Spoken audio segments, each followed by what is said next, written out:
Hello, everybody, from Studio A in Texas, USA. It's the award-winning All Things Automotive Car Talk Show in real time. Just ahead, review of our new car of the week, the 2020 Cadillac CT4.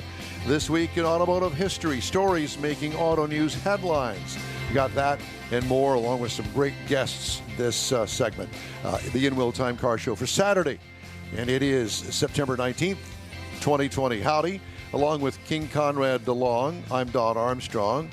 That guy over there, that is the mysterious David Ainsley, our chief engineer guy. And so Mr. Mars is out today, and sitting over in his usual position off camera is Jeff Seekin, and thank you all for being here today. I'm just going to go ahead and apologize for whatever is going to take place. Ahead of time? Ahead of time, because you know me. David and I go way back in broadcasting. We worked together at KPRC Radio, and so a long time ago. A long time ago, and notice all the KPRC license plates behind me. Yeah, that's right. The ones they made in prison. The ones they made in prison, Jeff says. Yes, that's right. All right, so we have some interesting guests lined up to talk to, and joining us right now is Nicole Wakelin and Alice Chase. They are journalists, and they're also in this rookie Rebelle Rally team. Hello, ladies, and thanks so much for joining us. We really appreciate it.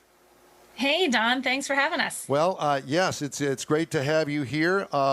And so what is the rally team going to be doing? I understand it's an off-road, women-only off-road race. Am I right? You are correct. It is all women, no guys allowed. It's off-road, and it's not a speed race. This is a navigation rally. So they take away our phones, they take away our laptops, they disable anything in the car. They're like, you can't do anything. Here's some maps and a compass. Go for it. So it's a time to distance rally. Yeah, right. And you have so many checkpoints you have to hit during the course of the day, and you have the whole day to hit them in a certain order. Get back by the end of the night so you can have dinner. And that's what we're doing. Well, that's why you can't have men in it, because they never want to stop and ask directions. Right. They never look at the map. We'd just be driving in circles in the desert. So, yeah, that's why there's no guys allowed. How cool is that? So where are you at with this? We're going to be in California. It starts somewhere Tahoe-ish area and ends in Glamis in the sand dunes down by San Diego. Oh, wow. Well, that what a great scenery. Well, unless, of course, it's on fire. I'm sure that you've heard about all the fires out there. I have, and I'm just ignoring that. That's not happening. Fires will stay away from whatever route they have planned. I'm crossing my fingers. They don't say, hey, guys, new maps. The ones we gave you were on fire, so we're going to send you a different way. So when is this going to take place? It's from October 8th to October 17th. So you've got a few days to make this trek. Do they have overnight accommodations, or are you sleeping in the car?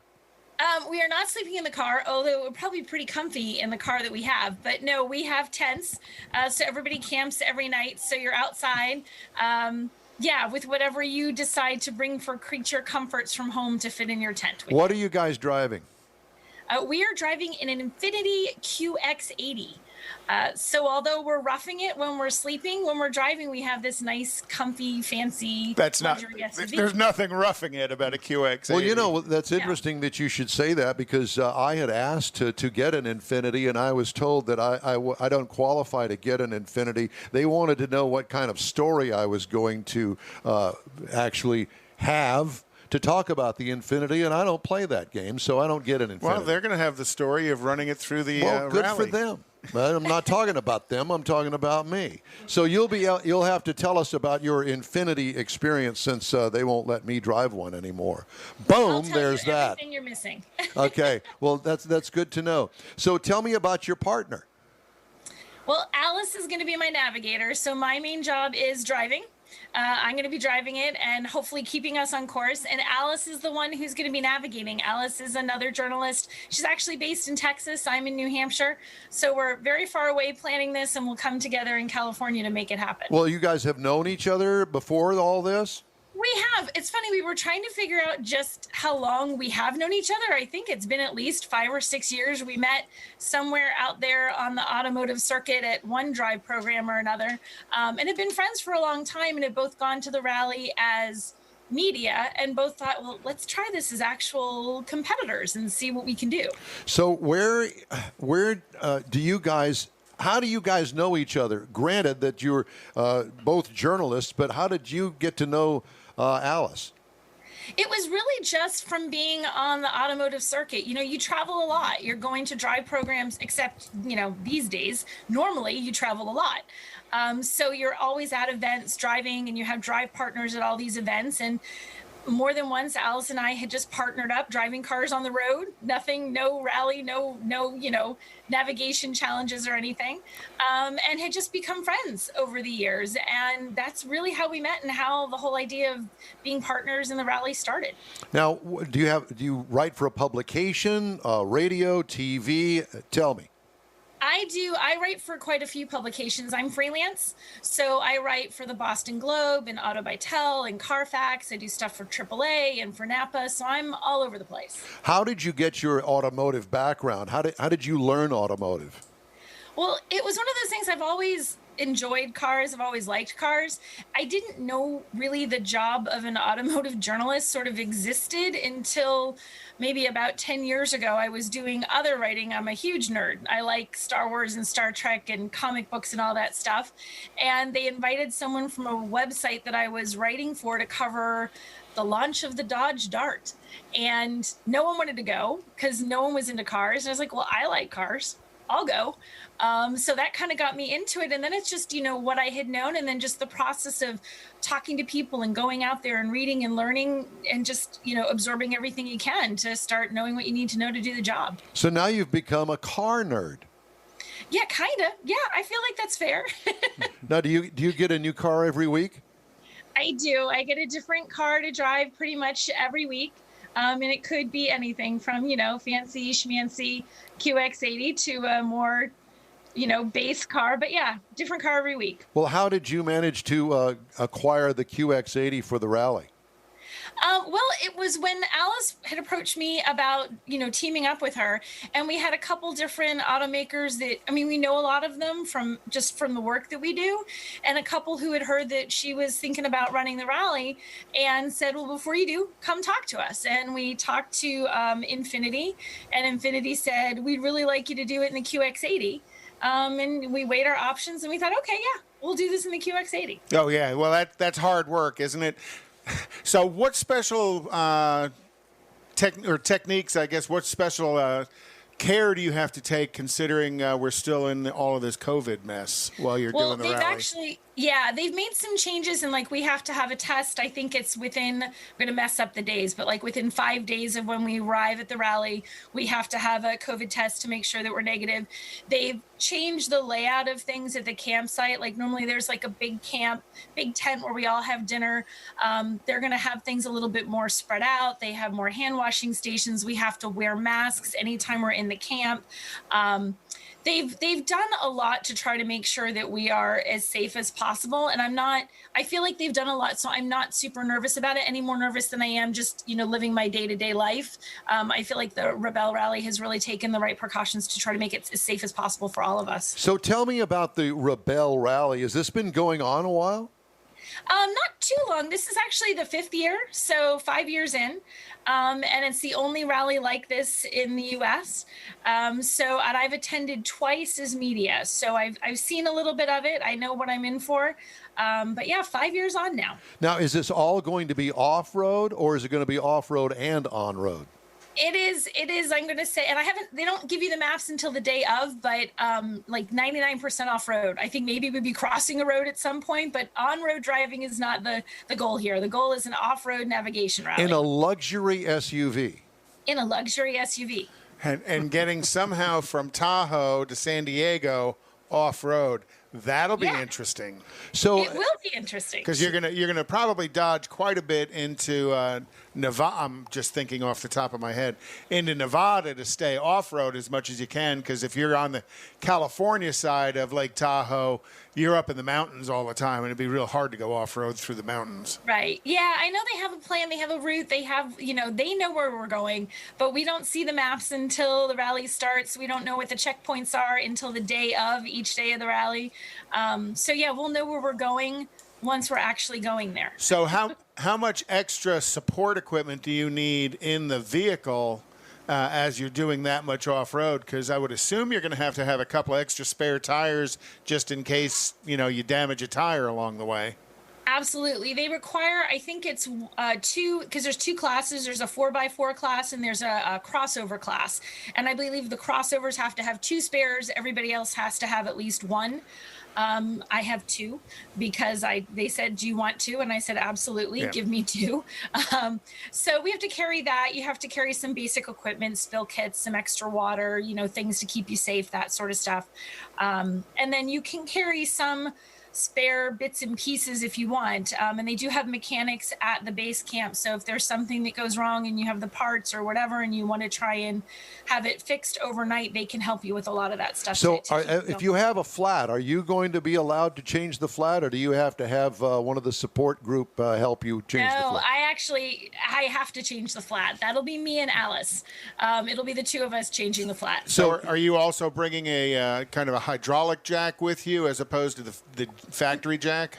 It's not the factory jack. It's not a hydraulic jack I haven't seen the actual build of the exact QX80 they're giving us, but they've told us he's put what he's quoted to me an off-road jack. I have no idea exactly what that will look like until I see the car. This coming Friday is the first time I actually get to see the one we're going to drive.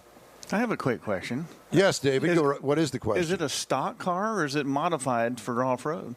It does have some modifications. I mean, we took a stock QX80 off-road in the dunes about 2 weeks ago because the rally does some training classes that you can do, and we took it out there in the dunes. So we took a fully stock one out.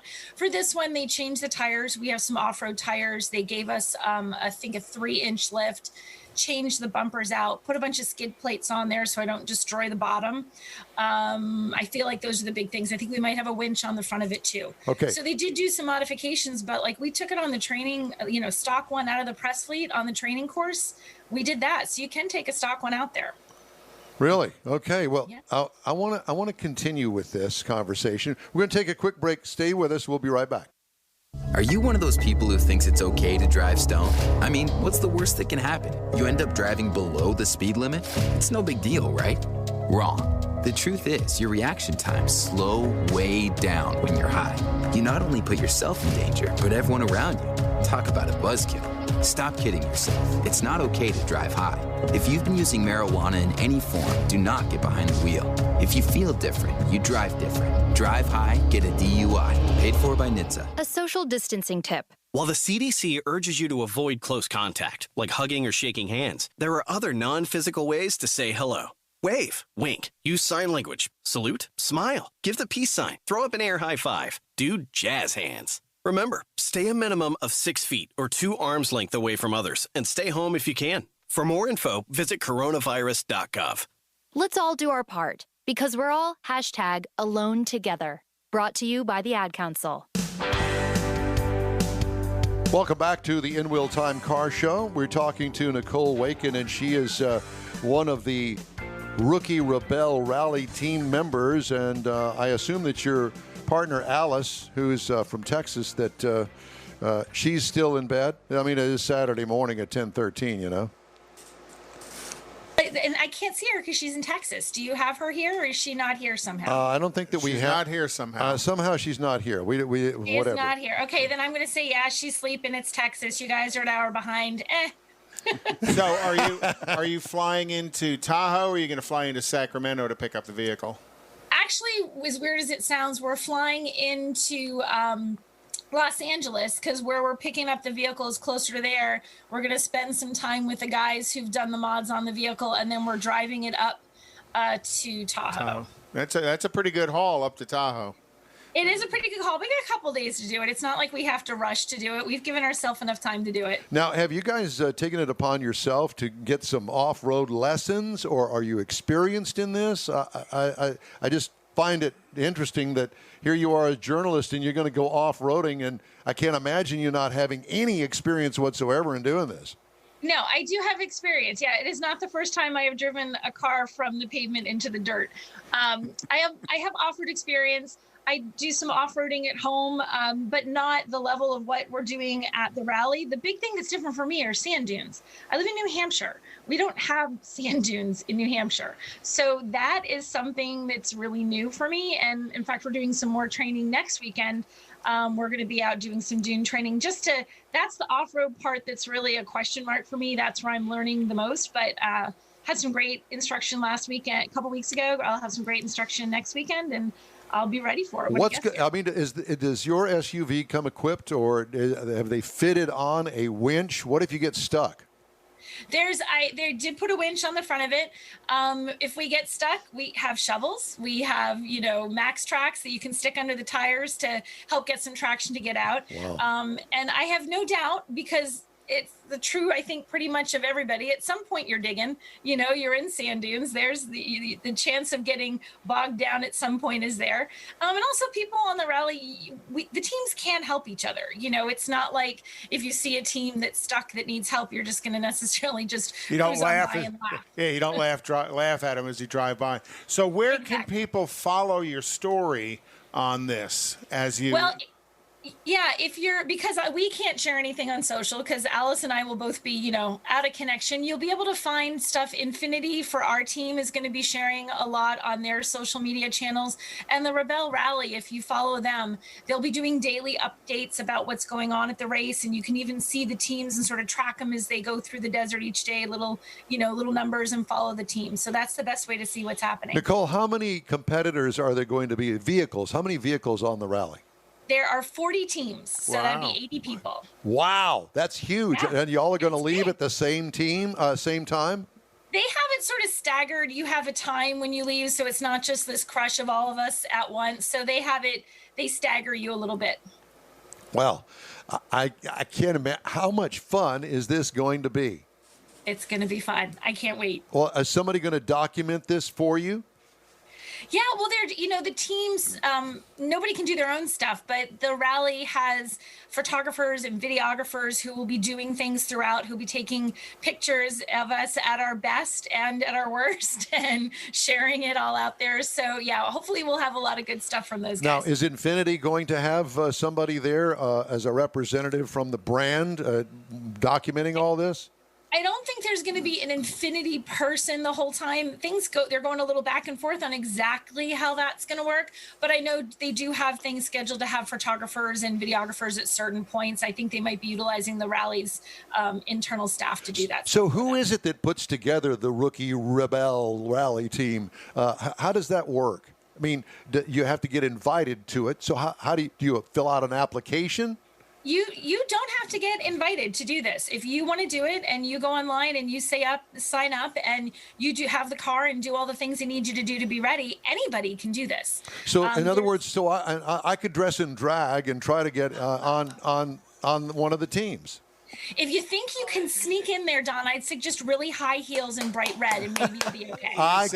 She knows about your red pumps. I was just going to say they're not high heels, but they are pumps. And I listen. It's really hard to find those size 14s. I can tell you that. And it is California. It is California. So where will you be publishing your stories after they allow you to get it back on social media? I have mine. Everything that I have coming up is sort of a question mark, so I can't quite say where yet. So, but then on my social channels, when I'm done, I'll be sharing sort of my experiences with it. It's just my name, Nicole Wakelin. Follow me it's on Twitter, it's on Facebook, it's on Instagram, and I'll be sharing stuff after the fact. Spell your last name. It's Wakelin. Nicole Wakelin. We can find you on social media. You sure can.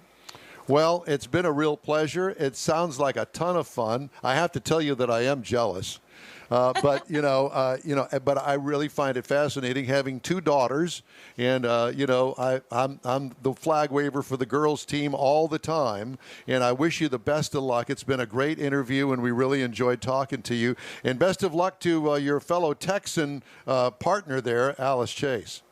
Thank you so much. Well, thank you, and you stay in touch with us and let us know how things are going. Will do. All right, thanks. All right, that's Nicole Wakelin, and she's with the rookie Rebelle Rally team. All right, we're going to continue with the In Wheel Time Car Show after a quick break. As a matter of fact, we're going to have a car review, so we invite you to stay with us. 911, what's your emergency? There's a train that just hit a car. Sir, what is your location? Look around for a street sign, sir. It's 8th and Orchard. 8th and Orchard. Okay, very good. 8th and Orchard. Sir, help is on the way. Why would you do that? The train still doesn't stop. You have to get there now. At a railway crossing, even if the engineer sees you and hits the brakes, it can take a mile for the train to stop. And for you, that's too late. Stop. Trains can't. Paid for by NHTSA. Advance Auto Parts and CarQuest present the Gary Merrill Memorial Pro Modified Race with a purse-busting $7,000 to the winner. Saturday night, September 26th at Houston Motorsports Park. Gates open at 5. The commemorative Air Force flyover and racing at 6. Wear your mask. We've got social distancing and sanitizer. Enjoy dollar hot dogs and dollar beer. Advance tickets online at NASCARHouston.com. Saturday night, September 26th. Gates at 5. Racing at 6. Houston Motorsports Park. The $7,000 Gary Merrill Pro Modified Race. Bring the kids.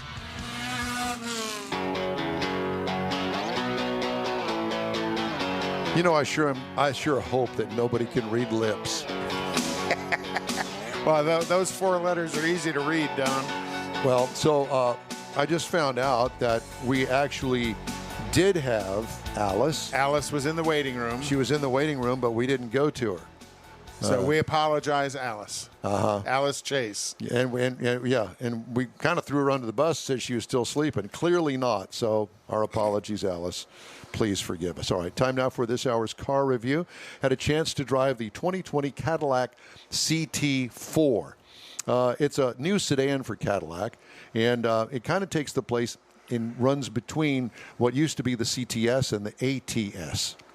The ATS was the Camaro-based platform, the small one, right. And then the CTS, I think everybody knows. This is one sharp-looking car.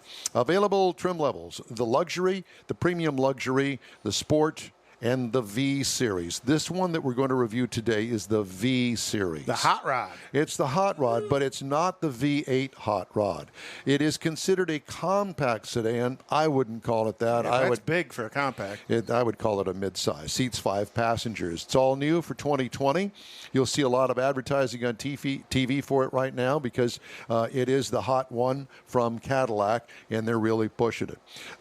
Like I said, it does take the place of the ATS and kind of slots between what used to be the CTS, and you get it. You can see it. It's all new for 2020. It is a classic 4-door styling with a modern cutting-edge grille. Sculpted lower door sills on this. Sexy wheel offerings, and I really do like those wheels. I think they're cool. Bustle-style trunk with a built-in spoiler. Do you know what a bustle is? The bustle back. If you go all the way back to the Seville of 1979, there was a bustle, what they called a bustle back, the way it kind of extended out kind squarishly. Poked out, like the turn of the century women with they had those things that they... The bustle. It was called the bustle. Bustle, yeah. Exactly. Thank you. What I liked about it, it's bubble butt. Seriously, I do like that. It's the Kardashian of Cadillacs. Oh, my God. I wouldn't go that far with it. What could use improvement? They could ditch the chrome trim around the windows, I think. Well, it's Cadillac, but I think at that level, especially in the V Series, they should have gone black chrome on it. Interior highlights. Infotainment screen sits high atop the center stack, kind of like an iPad. Awesome contrasting color combos are available from Cadillac, and especially in the V. Edgy dash design. You can see the seats look kind of comfy. They are. Cargo trunk room. Adequate for this size car, but it has a small trunk opening. What I like about it? Well, pretty much everything. What could use improvement?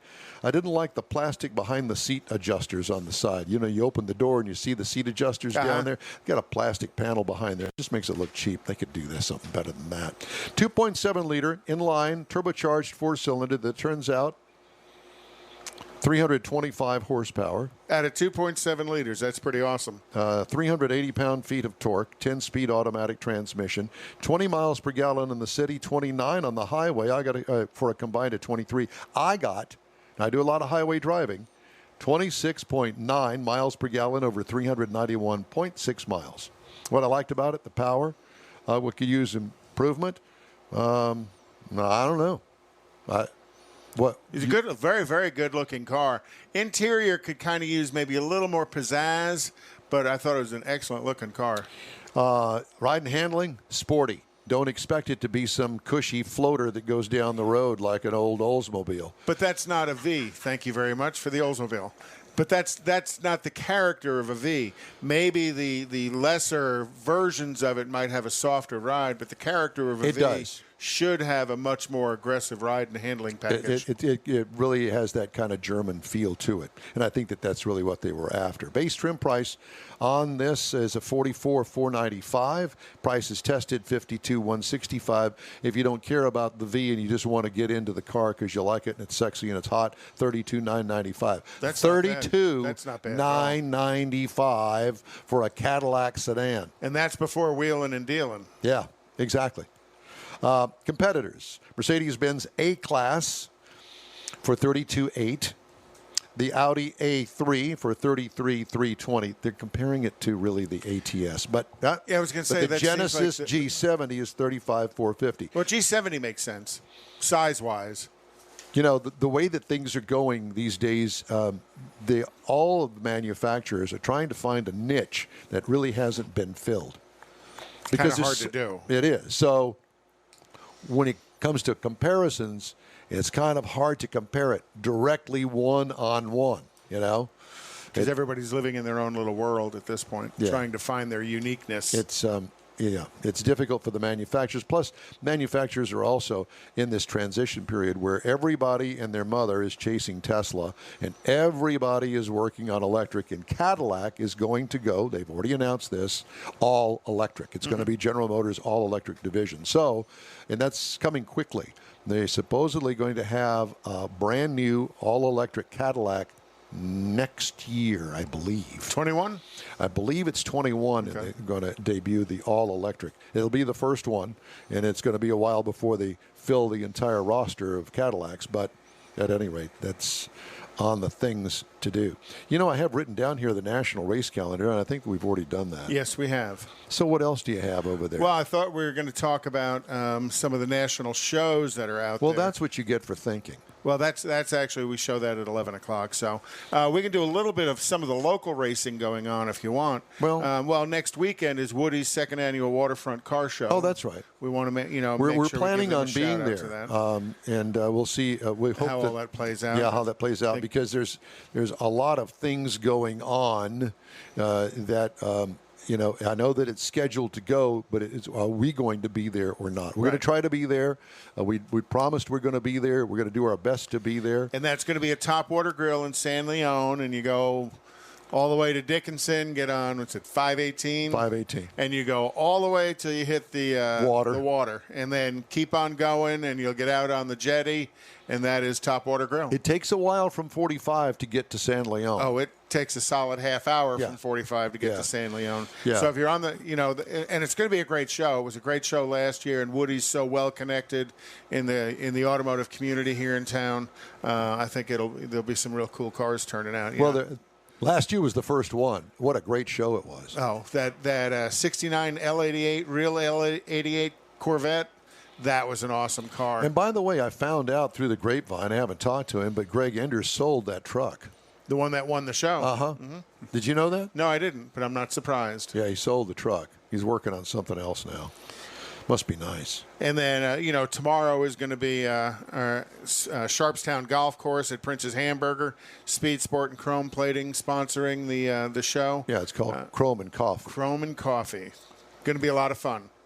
You going? I am. I'm planning on being there. And as a matter of fact, talking to my buddy at Channel 13, Chaz Miller, who does a lot of features, and they're going to do a feature on Prince's and the car show that's connected to it. Oh, cool. So that'll be, I don't know, a little more than a week from now, before that airs on television. But it's something that... And then Sunday night at Freddy's in 1960 in Eldridge, Wednesday night at Freddy's in Katy, Friday night at Freddy's at Kirkendall in 2920. All right, very good.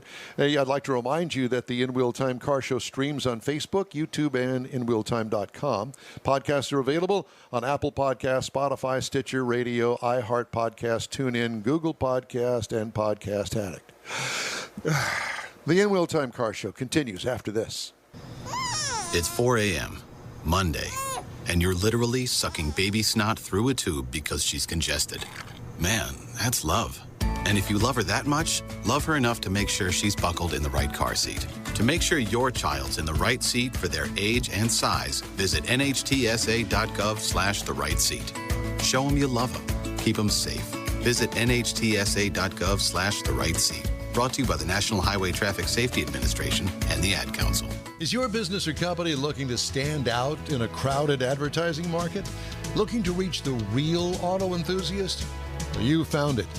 You're listening or watching in real time, and so are your fellow enthusiasts. The In Real Time Car Show now reaches 500,000, and we can put together a marketing plan that will engage them in your product, business, or service. To get the tires rolling, just shoot us an email to our marketing director, Jeff Zekin. His address is jeff@nrealtime.com.